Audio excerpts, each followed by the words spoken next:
老道说我是极阴体质，得挨着真龙才能活到及笄。我爹为了保我，用军功到皇帝面前一闹，小太子的龙床就分了我一半。我抱着太子一睡便是10年。及笄那日，我被他拦在了宫门口。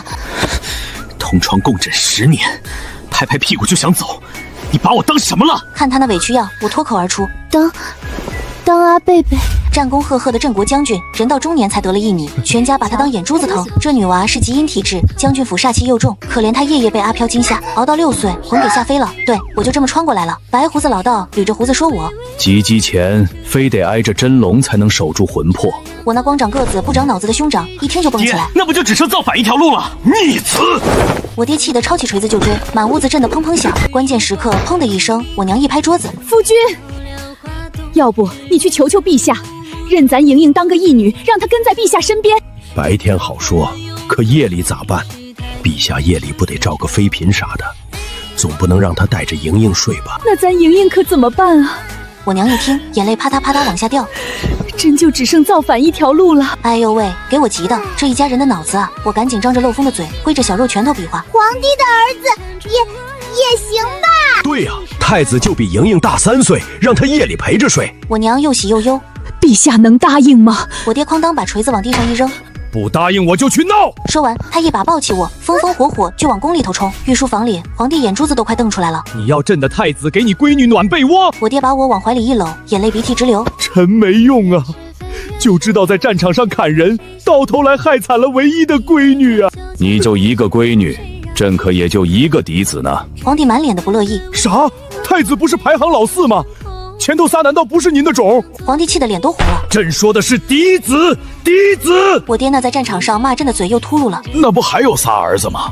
借臣一个用用呗，用完就还。眼瞅着皇帝眉毛竖起来了，我哧溜从我爹胳膊底下钻出来，偷偷摸摸爬到了龙椅边上，伸出小爪子揪住皇帝龙袍，使劲挤出2泡泪。皇帝伯伯，莹莹睡觉可乖了，莹莹就缩在太子哥哥脚边边一丢丢地方就好，绝对不吵他。声音越来越小，可怜巴巴的。皇帝被我这么一求，气消了大半，低头仔细瞅我。你叫李莹莹？我赶紧点头，乖得不得了。他忽然眯眼笑了笑，长得倒不像你爹这莽夫，这模样嘛，跟太子还挺配。感情皇帝是个颜控，然后他一挥手就让我住宫里了。我爹娘生怕皇帝反悔，连夜把我打包塞进了东宫，连丫鬟香儿也一块烧上了。东宫的大太监张德全早就在殿门口候着了，他一路引着我往太子寝殿走。太子寝殿也太气派了，我摸了摸那金丝楠木的龙床，还有股好闻的木头香。香儿手脚麻利的给我铺上软乎乎的床垫子，等我洗漱完，立马一骨碌钻进被窝，裹得严严实实，开始等阿飘上班。别人穿越是宫斗升职记，我穿越是阿飘历险记。不知道东宫的阿飘跟将军府的有啥不一样？天越黑，那些影子就越清楚。老天爷，这东宫也不干净啊！梁上吊着个长头发姐姐，门口地上趴着半截公公，书案底下好像还有什么东西在窸窸窣窣的爬。我这小心脏扑通扑通都快跳出来了。小姐，您是不是又看见那些了？香儿见我脸色煞白，赶紧过来搂住我。救命！我声音发颤，谁懂啊？这简直是每晚不重样的沉浸式恐怖片，不比看片还刺激。这些阿飘还带贴脸互动，他们正朝我这边爬过来，嘴里还念念有词。哟，新来的小丫头。眼见着那书案底下的脏东西突然飞了出来，我吓得闭上眼睛。就在这时，一道清朗的少年音传了进来：姑的寝殿里怎么像是有人？太子回来了。守在门口的张公公压低声音跟他汇报我这天降小室友的事儿。嘀嘀咕咕一阵后，带着点无奈声音又响起来：姑知晓了，你们退下吧，此事切勿外传。果然如传闻所说，少年老成。怪的是他的声音一起，店里那些张牙舞爪的阿飘瞬间就定住了。门被推开，他走了进来。好一个俊俏的小郎君，难怪能让颜控皇帝当眼珠子疼。他目光扫到床上裹成蚕蛹、抖成筛糠的我，眉头一皱，脸色沉了下来，显然对我这个入侵者有些不爽。香儿吓得赶紧溜了出去。偌大的店里就剩我和他大眼瞪小眼，空气都凝固了。我硬着头皮清了清嗓子，挤出个乖巧的笑：太子哥哥，您是想睡里头还是睡外边呀？他盯着我看了几秒，最终无奈地揉了揉额角，轻叹一声：姑睡外面。这是允许我同睡了。我麻溜地在床最里边躺平，装得无比乖巧。太子转身进了净室洗漱，他人一走，那些阿飘就跟解冻了似的，又活泛起来。感情是欺软怕硬，专挑我这个软柿子捏。我又气又怕，心里疯狂呐喊：小太子，你快点洗啊！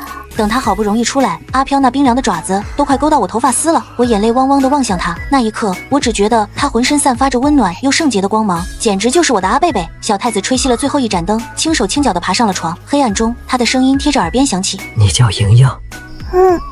太子哥哥你呢？我叫江晨，听张公公说你体质特殊，需要孤护着你。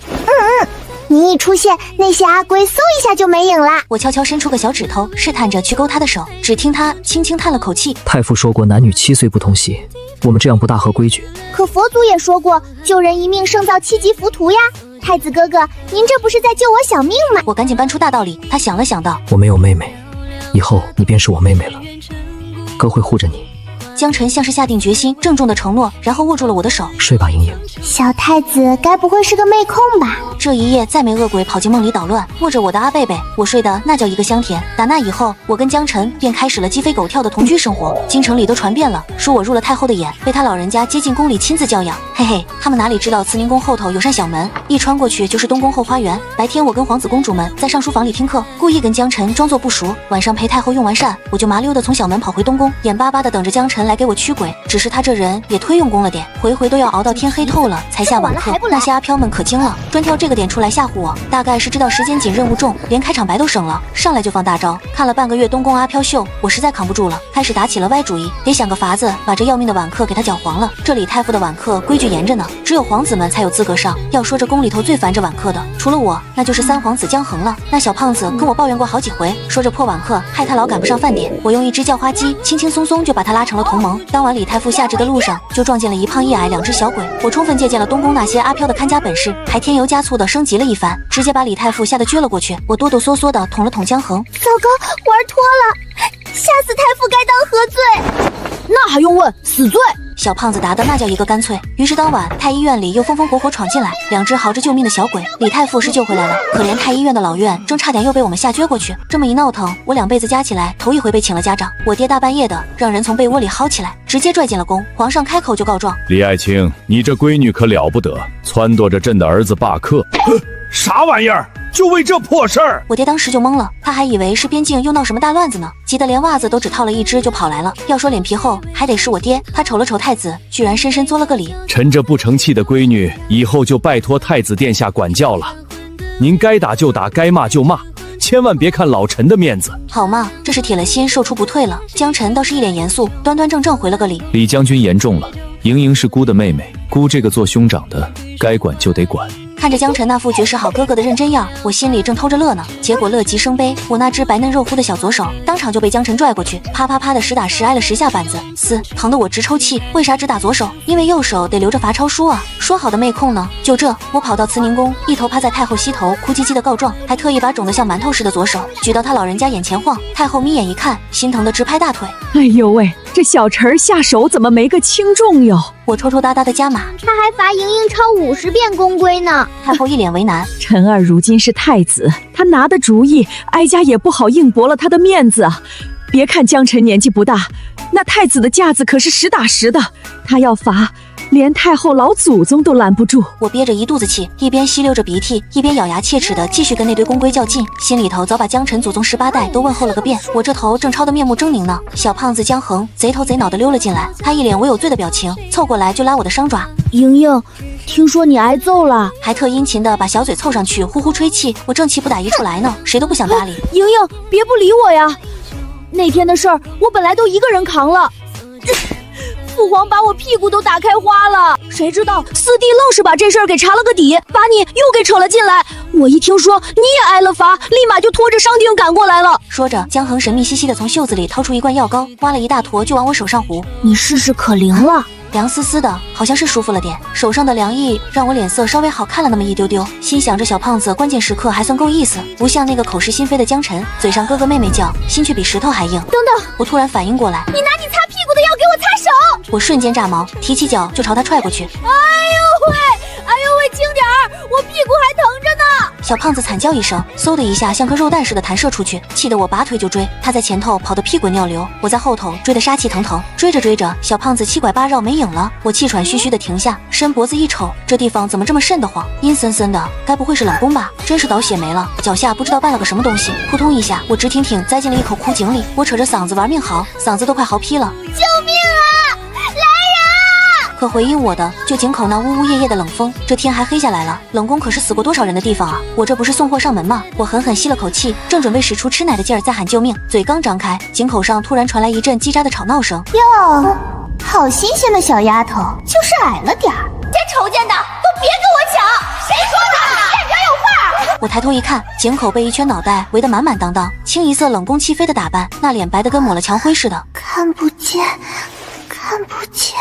小丫头躲啥？下头也有咱姐妹呢。我忍不住把眼一睁，妈呀！脚底下那烂泥里竟然冒出来一双双眼睛。喂，你踩着老娘鼻子了！我吓得一个机灵蹦起来，这下可好，脚又崴了，我整个人死死扒在井壁上，上不去也下不来，心里头把那个天杀的江衡从上到下骂了个遍，骂着骂着眼泪就止不住的往下掉。我这一哭可好，那些阿飘跟打了鸡血似的，更来劲了。脚底板下不知哪只缺德的阿飘竟然伸舌头舔我脚心。我吓得魂都飞了一半。就在我绝望透顶的时候，远处突然传来一道清亮的声音：莹莹，是你吗？等等，这声音是不是小太子？我生怕是自己吓得听出幻觉了，扯着嗓子用吃奶的劲吼回去：江晨，救命啊！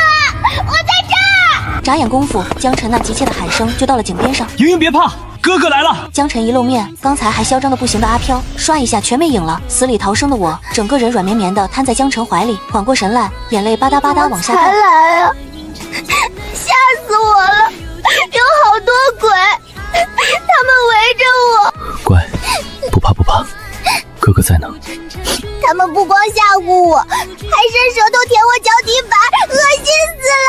说到这，我再也憋不住，哇的一声嚎啕大哭起来。江晨一听，眉头皱紧。让人意外的是，他竟把我那双又冷又脏的小脚丫子直接捂进了他暖烘烘的怀里，声音又低又稳：莹莹乖，不哭了，哥哥的龙气护着你呢。他怀里暖烘烘的，独属于他的清爽气息包裹过来。我抽泣的声音慢慢小了下去，可手还死死勾着他的衣襟不放，嘴里迷迷糊糊一声声的嘟囔着大哥。每一次他都稳稳的轻轻的应着，听着他一声声的回应，就像定心丸一样。直到最后一丝力气耗光，我才彻底昏睡过去。打那回井底惊魂之后，我跟小太子的兄妹情有了质的飞跃。江晨像是突然被点亮了妹控技能，把我给宠上了天。这个莹莹肯定喜欢，那个给莹莹留着，她以后肯定用得上。皇帝伯伯私库里的那些宝贝疙瘩，愣是让他变着法儿的一件件都顺进了我的小库房。没错，他还在东宫里头偷偷给我弄了个小库房，美其名曰专门给我攒嫁妆。好家伙，我才6岁啊，离吉吉少说还有10年光景呢。照他这搜罗东西的劲头，我这小库房怕不是还得扩建个3、5回。不过呢，他也不是什么事都由着我，但凡扯上学习和规矩，他立马就切换成严师模式，板起脸来一点不含糊。想装病逃课没门，想让小公公代抄功课抓个正着，想跟江衡偷溜出去玩更是想都别想。他那双眼睛毒着呢。对了，连吃东西他都要管，他老说我体质偏阴寒，不让碰生冷的东西，这我可不听他的。大夏天不吃冰酿，那还有啥乐趣？在江晨这无微不至的照料下，我的小日子过得滋润安稳。就算后来皇帝伯伯又给他添了几个妹妹，可我在他心中的地位，任谁也越不过去。终于在我那宝贝小库房经历了第3次扩建工程之后，本姑娘长大成人了。那天夜里，我正抓着江晨的手睡得四仰八叉，突然小腹一阵钻心的绞痛，紧接着就感觉一股热流涌了出来。凭着上辈子的经验，我立马就明白是咋回事了。可怎么会疼成这样啊？我整个人瞬间蜷缩成一团，冷汗唰的一下就冒了出来。我这动静直接把江晨给闹醒了，他见我这样子急了眼，掀开被子就要下床。莹莹，你怎么了？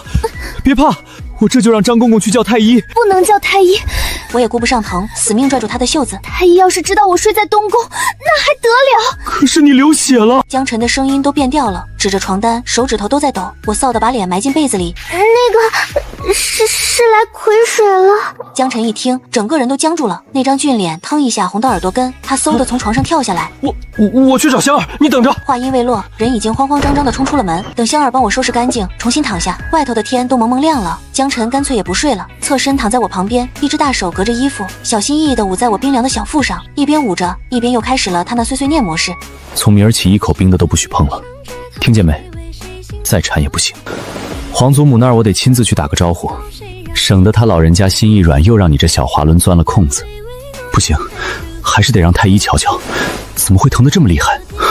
定是之前贪凉伤了根本。也不知道是他掌心源源不断传来的暖意缓解了疼痛，还是他那絮絮叨叨的声音实在太有催眠效果。我眼皮越来越沉，意识渐渐模糊。就在快要彻底睡过去的时候，似乎听到他叹了口气：唉，我们家莹莹是真的长大了。在江晨的过度重视下，我来癸水这点事传的整个后宫都知道了，连皇祖母那都讨不着我最爱的冰酿了。馋虫勾得我难受，我灵机一动，想到了黄伯伯的那些小老婆们，这宫里头就属淑妃娘娘的小厨房最对我胃口。我熟门熟路的摸进去，目标锁定冰匣子里的荔枝雪酪，手刚碰到碗边，一只大手突然攥住了我的手腕，黢黑的。我疑惑的扭头一看，好一个剑眉星目的小郎君，就是这肤色晒得过头了。莹莹，那黑皮美男看清我的脸，激动的一把将我搂住，我懵了，在他怀里挣扎了一下。我们认识？他松开我，咧嘴一笑，露出一口白牙。我是江恒啊！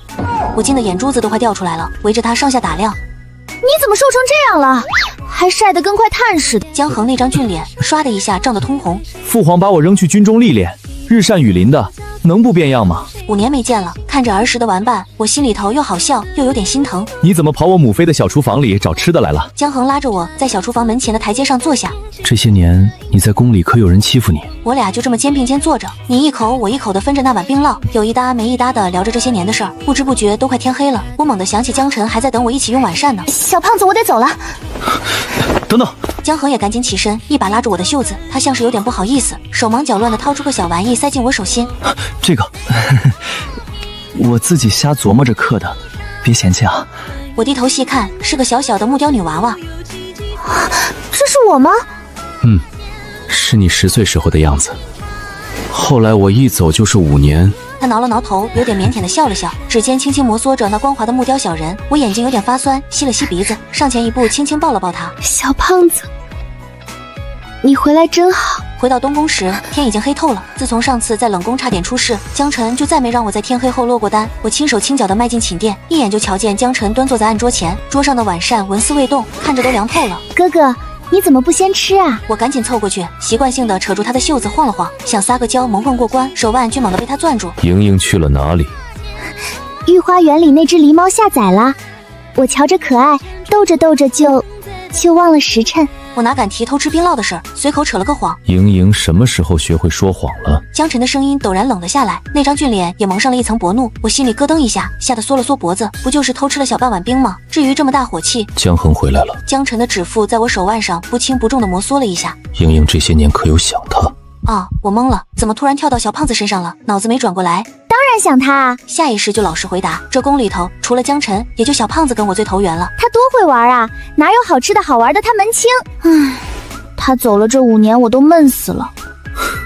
江晨冷笑一声，那脸色阴沉的能滴出水来。莹莹还真是长大了。一碗冰酪而已，他这气生的也太莫名其妙了吧？可看着他这副风雨欲来的样子，再想想他柜子里那把积灰的戒尺，我决定还是老实交代。我小心翼翼的试探：哥哥，你是不是生我气了？是我不好，我不该偷吃冰糕的。我赶紧认错，顺便拉个垫背的。可我发誓，我就吃了半碗，剩下半碗都进江恒肚子里了。啪的一声，江晨气得一掌拍在桌案上。李莹莹，姑这些年是怎么教你的？他站起身，高大的身影笼罩下来，带着迫人的压力。你如今是大姑娘了，与外男当避嫌。你倒好，不仅跟他同用一勺，还抱了他不止一次。你是存心想气死姑吗？小胖子也不算外男吧，我一直把他当哥哥的。我被他吼得有点委屈，小声嘟囔。江晨的声音带着不容置疑的凌厉：这宫里头只有姑才配做你的哥哥。